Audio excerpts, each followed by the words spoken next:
मुख्यमंत्री कृषि उद्योग योजना द्वारा 98टी कृषि उद्योग को मान्यता मिली जो धान और पनीपरिबा सह माछ बतक और दुग्ध चाष आदि अच्छे। यह केवल आउ गाँ चाषी पाखरे सीमित नहीं। नुआ ज्ञान कौशल नहीं नुआ नुआ कृषि उद्योगी सृष्टि हेउछंती। सेमानंकु आपिकल प्रोत्साहन देउछे। राज्य सरकार कृषि पाई स्वतंत्र विद्युत टारिफ निर्धारण करिसंती, किंतु कृषि उद्योगी एथिरु वंचित होई कमर्शियल टारिफ पैठ करुछंती, जहा ओडिशा परी कृषि प्रधान राज्य रे नुआ कृषि उद्योगी सृष्टि करिबारे बाधक साजुछे। एही समस्यार समाधान पाई चाष पाई थिबा विद्युत टारिफ को कृषि उद्योगी पाई लागू करने को कृषि विभाग को चिठी लिखिछि आपिकल। एने शक्ति विभाग को कृषि विभाग अवगत करिबो। आमर एडमिनिस्ट्रेटिव डिपार्टमेंट हला एग्रीकल्चर एंड फार्मर्स एम्पावरमेंट। आम चेष्टा कलु जे ये विषयटा को agriculture and farmers empowerment department को जनइबा पई, so that agriculture and farmers empowerment ए विषयटा एनर्जी डिपार्टमेंट सहित कथबार्ता करिकरी कृषि ततुल्य करिवे काहाकू ना कृषि उद्योग को। गो सुगम द्वारा उद्योगी माने कृषि पाई ऑनलाइन ने आवेदन करंते।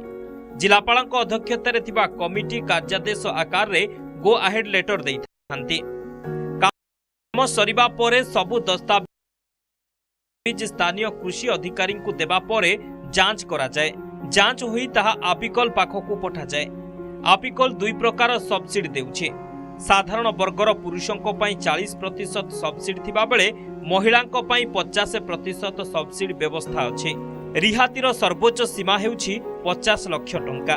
आपिकल प्रोत्साहन सह विद्युत दर रे रिहाती अधिक कृषि उद्योगी सृष्टि हेबार संभावना सृष्टि करिछे। सेथिरे हम जो अधिक इलेक्ट्रिसिटी आसुछि हमको सेटा गोटे बडन हेकि रहउछि। हमर टारिफ टिके कमेले हमको सब्सिडी मिलिले आउरी आमे भलो करि पारंते। आपिकल तो सब उद्यम करूछि जेमति एग्रो इंडस्ट्री केमति उन्नति हो। राज्य सरकार भी सब सहयोग करछंती एवं सब्सिडी भी बहुत आराम रे दउछंती, मतलब भलो रे दउछंती। कृषि क्षेत्र रे उन्नतिर वास्तव चित्र ओडिशा रे नवीन पटनायक सरकार समय रे देखिबा को मिलिछे। चाषी सबु प्रकार सहायता पाउछंती।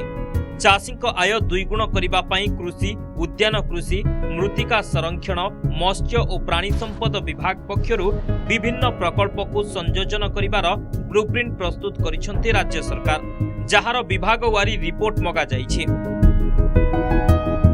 भुवनेश्वर कैमरा पर्सन भवानी सह प्रियप्रीत महांती रिपोर्ट, नंदीघोष टीवी।